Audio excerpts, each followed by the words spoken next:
دے رہے ہیں، لیکن اگر آپ ان کو بدلے میں برا بھلا کہو گے تو وہ اللہ تعالیٰ کو گالی دیں گے چڑھ کر، جہالت کی وجہ سے۔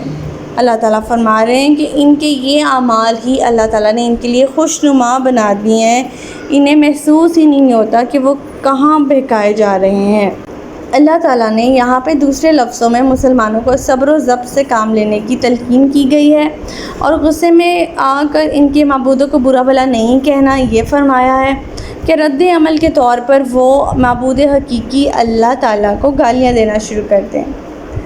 اس کی وجہ سے کیا ہوگا کہ مسلمان خود ہی اللہ کو گالی دینے کا سبب بن جائیں گے، حالانکہ ان کے معبودوں کے برا ہونے میں کوئی شک نہیں ہے اور ان کو برا کہنے میں کوئی حرج بھی نہیں، بلکہ اچھی بات۔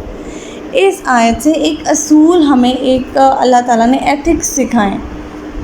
اگر کسی اچھے کام کے کرنے سے اس کے رد عمل کے طور پر کسی برے فتنے کا خوف ہو تو اس اچھے کام کو چھوڑ دینا چاہیے، بلکہ اس سے بھی آگے یہ بات قابل ذکر ہے کہ جب کسی چھوٹے فتنے سے بچنے کی صورت میں کسی بڑے فتنے کے برپا ہونے کا خطرہ ہو تو اس چھوٹے فتنے کو گوارا کر لینا چاہیے۔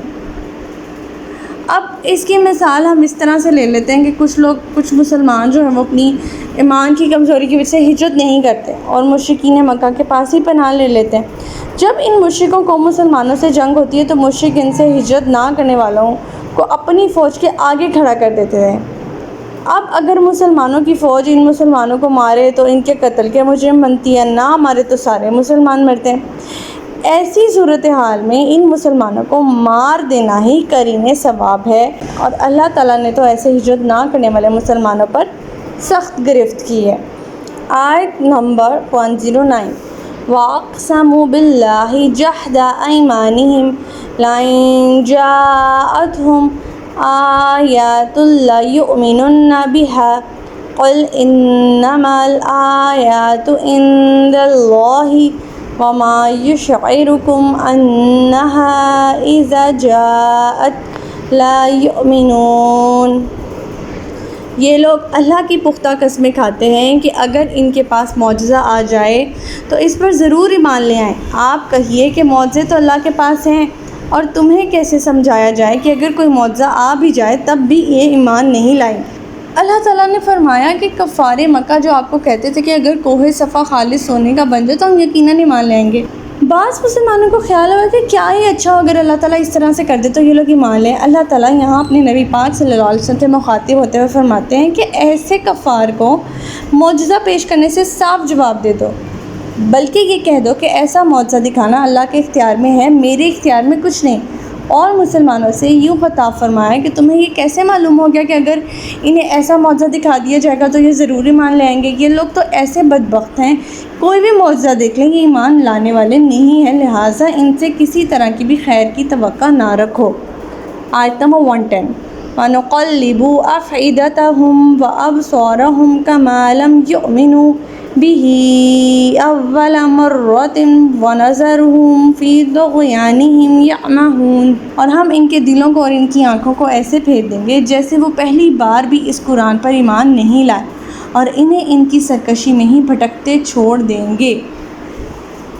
یعنی اگر یہ لوگ معجزہ دے کر ایمان لانے والے ہوتے تو قرآن پاک خود ایک معجزہ ہے، جس میں کھلے کھلے چیلنج کے باوجود یہ سب مل کر ایسی ایک چھوٹی بھی صورت پیش نہیں کر سکتے۔ اگر ہم مزید انہیں کوئی معجزہ دکھائیں گے تو بھی ان کی یہی کیفیت ہوگی، یہ ایمان لانے والے نہیں ہیں۔